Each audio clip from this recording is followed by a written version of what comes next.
ያይን ተጠቅሞ መጽደቅ ይቻላል እንዴት ይላሉ አሁን መጥፎ ነገሮች ብቻ አይደሉም ጥሩ ነገሮችም ያልፋሉ ቅድም ያልኩት ነገር ነው እሱን ወደ ቢዝነስ መቀየር በጣም የሚገርም አይዲያ ነው ሰዎች ካምፓኒዎች በሚሊዮን ዶላር ጀነሬት የሚያደርጉበትን አንድ የሚገርም ነገር ልንገራችሁ ሰላም እንዴት ናችሁ ባላችሁበት ሁሉ ሰላም ይብዛላችሁ ብለናል በቀጥታ ወደ ዛሬ ቪዲዮቻችን እናልፋለን አብራችሁን ቆዩ ቶቻችሁ ስለ አቴንሽን ኢኮኖሚ ታውቃላችሁ አቴንሽንን ግራፕ በማድረግ እሱን ወደ ቢዝነስ መቀየር በጣም የሚገርም አይዲያ ነው ሰዎች ካምፓኒዎች በሚሊዮን ዶላር ጀነሬት የሚያደርጉበትን አንድ የሚገርም ነገር ልንገራችሁ አቴንሽን ኢኮኖሚ የምንለው በቀላሉ ለማየት አንድ ምሳሌ ልስጣችሁ በሆነ መንገድ ላይ በጎዳና ላይ እየሸጡ ያሉ ሁለት ሰዎችን አስቡ አንደኛው ሻጭ በጣም ጥራት ያለው በጣም ቆንጆ ዕቃ ይዞ ለመሸጥ ነገር ግን ዕቃውን ይዞ ዝም ብሎ ቆሟል ሁለተኛው ሻጭ ደግሞ በተመሳሳይ የማይረባ ዕቃ የማይሆን ዕቃ ጠቃሚ ያልሆነ ዕቃ ይዟል ነገር ከልብሱ ጀምሮ ከለርፉል ነው ሲናገር በጣም ድምፁን ጎላ አድርጎ ነው የሚያዝናና ማስታወቂያ እየሰራ ነው ቆሞ የሚሸጠው የትኛው ነጋዴ የበለጠ የሚሸጥ ይመስላችኋል በፕሮሞሽን ውስጥ ትልቁን ቦታ ያለው አቴንሽን ኢኮኖሚ የትኛውን ይመስላችኋል የሚሸጠው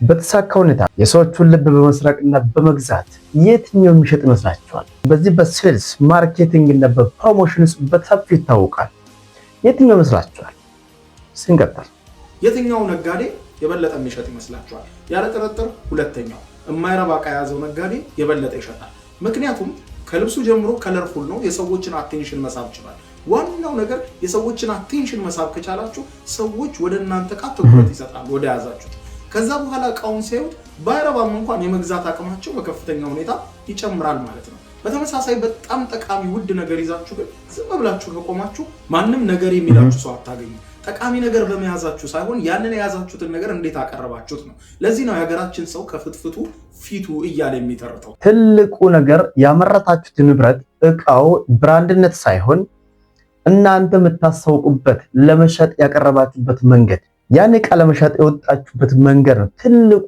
ለዛ ማቴሪያል ቫልዩ እንዲኖር የምታረጉ የሰዎችን አቴንሽን መስረቅ ከቻላችሁ የሰውን አቴንሽን መግዛት ከቻላችሁ የዕቃ ብራንድነትና ምናምን ጉዳይ አይደለም አቴንሽን ኢኮኖሚ ትልቁ ነገር የፕሮሞሽን ጉዳይ ነው የምናስተዋውቅበት መንገድ ነው እንጂ ዕቃ ብራንድነት ምናምን የሚባለው በኋላ አድሮ ነው ሰው የሚያቆሰው የመጀመሪያ የሰውን ልብና ሐሳብ አይምሮ መስረቅ የምትችሉት በመናስተዋውቅበት መንገድ ነው አቴንሽን መስረቅ ማለት እሱ ነው እንቀጥል ለዚህ ነው የሀገራችን ሰው ከፍትፍቱ ፊቱ እያለ የሚተርተው ያላችሁ ነገር ሳይሆን ያቀረባችሁበት መንገድ ነው ለሰዎች በጣም ጥሩና ሳቢ እንዲሆን የሚያደርገው እንግዲህ አቴንሽን ኢኮኖሚ ስንል ሶሻል ሚዲያውን ተመልከቱት ሶሻል ሚዲያው በዋናነት የተለያዩ ክሬተሮች እዚህ ውስጥ እንዲገቡ አድርጎ የእናንተን አቴንሽን ቀልድ ቁም ነገር ጨዋታ ለማየት ስትመጡ ትኩረታችሁን ነው የሚስበው ከዛ በኋላ ለእናንተ ማስታወቂያ እያሳየ ገንዘብ በእናንተ በኩል ጀነሬት ያደርጋል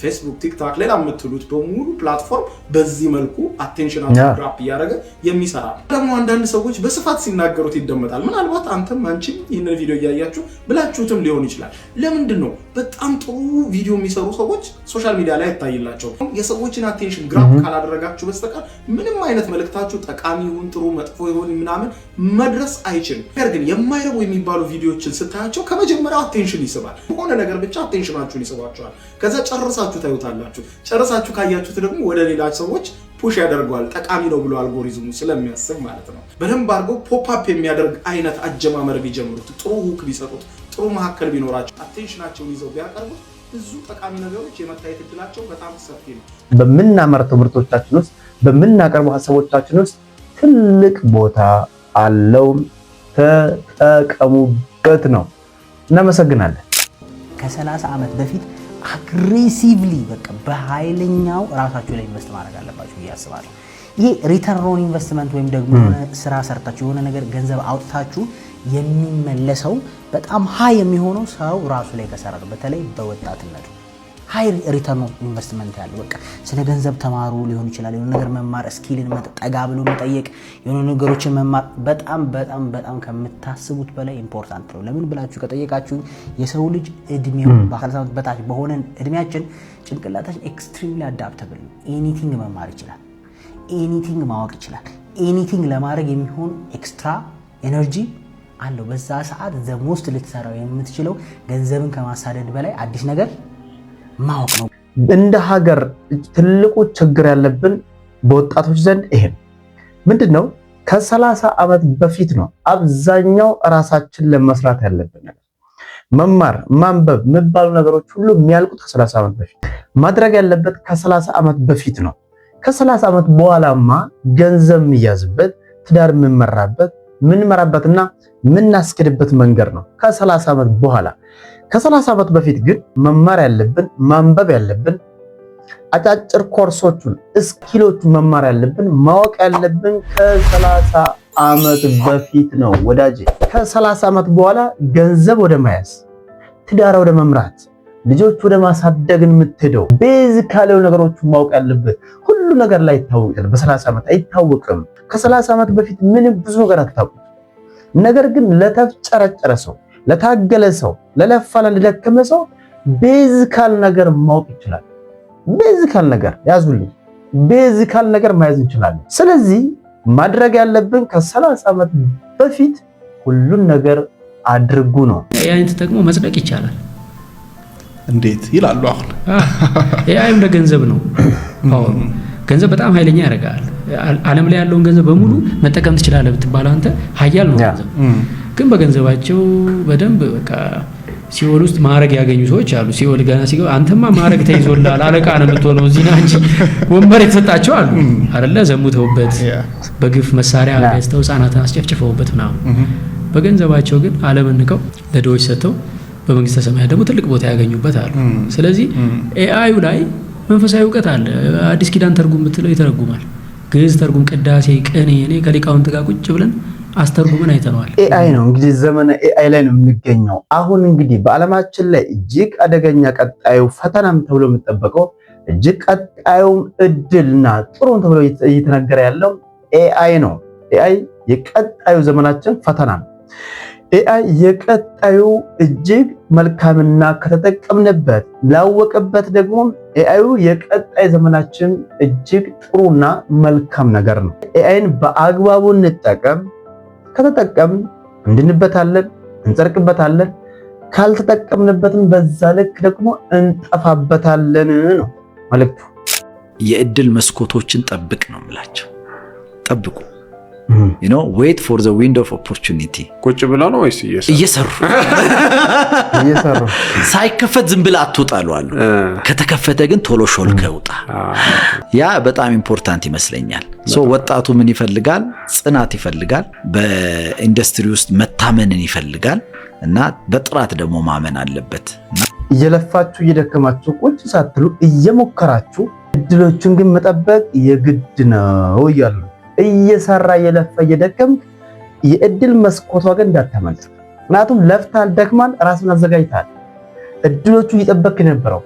እድሏ ስትመጣ ግን በፍጹም ወደ ኋላ እንዳትቀር። በየትኛውም ኢንዱስትሪ ላይ ሁን፣ በየትኛውም ዘርፍ ላይ ሁን፣ ራስን አዘጋጅ፣ ድከም፣ ልፋ፣ ስራ። እድል ስትመጣ ግን እንዳታመልጥህ እያሉ ነው ያለው። በተቻላችሁ መጠን ጥቂት ሰዎች ብቻ ይኑራችሁ፣ ሌላው ከእናንተ በረከት ተቋዳሽ ነው። ከሁሉም ጋር ወዳጅነት ፈጥረህ ያ ሁላ ኢንተረስት አኮሞዴት ማድረግ መቻል በጣም ትልቅ ትጋሻ። የመጀመሪያው ሰው መቀነስ፣ በተለይ ወዳጆች። ለምን አንተ ወደምታስበው የህይወት ጆርኒ ሀብለህ ስትጀምር ስለሚያውቁ ደካማህንም ነገር ነውርህን ሁሉንም ገበናህን ስለሚያውቁ ካላቸው ፕሪኮንሲቭድ ከሆነ ኢንፎርሜሽን ተነስተው ስለሆነ አስተያየት የሚሰጡ ዘወር ለማድረግ ከነሱ ሽሽ። ተደብቀህ ተሰርተህ በቅተህ ፋውንዴሽን ተገንብቶ ውጣ። ቢልዲንግ ሲገነባ መጀመሪያ አጥር ይሸፈናል። ፋውንዴሽን እየተሰራ የሆነ ጊዜ ላይ ግን መሸፈን አይችልም። ያ አጥር ራሱ ይገለጣል። መቼ ነው የበቀለው ይሄ ህንጻ? ያን ሰዓት የሚሆነው ምን መሰለህ? አፈርሶ አይዱ ዋው ሲያምር እንትንስ ብታረገው ይላል። ተቀበላለን ለፐርስፔክቲቭ የሚጠቅማችሁ ለእናንተ የሚጠቅማችሁ ለእናንተ የሚያስብላችሁ ለእናንተ የሚጠቅሟችሁ ለእናንተ የሚጨነቁ የሚያስቡ ጥቂት ሰዎች ናችሁ ብቻ ነው የሚያስፈልጋችሁ። ሌላው ምንም ገበያ ነው። ምንም ያደርግላችሁ በኔጌቲቭ አይዲያ ሐሳቦች፣ ምክሮች እናንተን ሊጎዳችሁ ስለሚችሉ ይበልጥ ደግሞ ወዳጅ የምትሏችሁን ቅርብ የምትሏችሁ ሰዎች ቀንሱ። የቅርብ የሚባሉ ሰዎች ውስጥ ጥቂቱን የሚጠቅሟችሁን ብቻ ነው የሚያዘ። ሌላው ሸክም ነው። ሌላው ምንም ናችሁ ነው። አጨብጭቦ ነገ ጠዋት እናንተን የመጣችሁበትን መንገድ ለማንቋሻሽና ለማጥቆርና ያን እናንተ ልፋታችሁን ለመጣልና የማይን ቃላት እየተጠቀመ እናንተን ዝቅ ለማድረግ የሚሞክር ነው እንጂ በፍጹም የሚጠቅማችሁ አይደለም። ጥቂት ሰዎች በቂ ነው በሕይወታችሁ ውስጥ የሚመክሯችሁ የሚጠቅሟችሁና እናንተ የምትጠቅሙት እሱ የሚጠቅማችሁ። ባትጠቅሙ እንኳን እናንተን የሚጠቅሙ ከሆነ እሱን ጠቃሚውን መካሪውን ወዳጅ የምትሉትን ጥቂቱን ያዙ። ሌላው ሸክም ነው። እሺ እንቀጥል። እነሱ ሸሽ ተደብቀህ ተሰርተህ በቅተህ ፋውንዴሽን ተገንብቶ ውጣ። ቢልዲንግ ሲገነባ መጀመሪያ አጥር ይሸፈናል። ፋውንዴሽን እየተሰራ የሆነ ጊዜ ላይ ግን መሸፈን አይችልም። ያ አጥር ራሱ ይገለጣል። መቼ ነው የበቀለው ይሄ ህንፃ? ያን ሰዓት የሚሆነው ምን መሰለህ? አፈርሶ አይደል? ያኔ ነው ተሰርታችሁ አንብባችሁ ተምራችሁ አውቃችሁ ራሳችሁን ገንብታችሁ ወጣችሁ ለታ ግን ማንም ምንም አይቋቋማችሁም። ማንም ያሾፉባችሁ፣ ማንም ይቀልድባችሁ። ተሰርታችኋል። መሰረታችሁን ጥላችኋል። በሁለት እግራችሁ ቆማችኋል። ማንም ፊታችሁ ላይ ቆም፣ ማንም አይነቀንቃችሁ። መሰረት ያልቆ የሌለው ሰው ነው የሚነቃነቀው። በአንዲት በሁለት ቃላትና በሶስት ቃላት የሚሰበረው። መሰረት ያለ ሰው ግን አይሰበርም፣ አይነቃነቅም፣ አይናወጥም። አሸዋ ላይ የተመሰረተ ነው የሚወርቀው።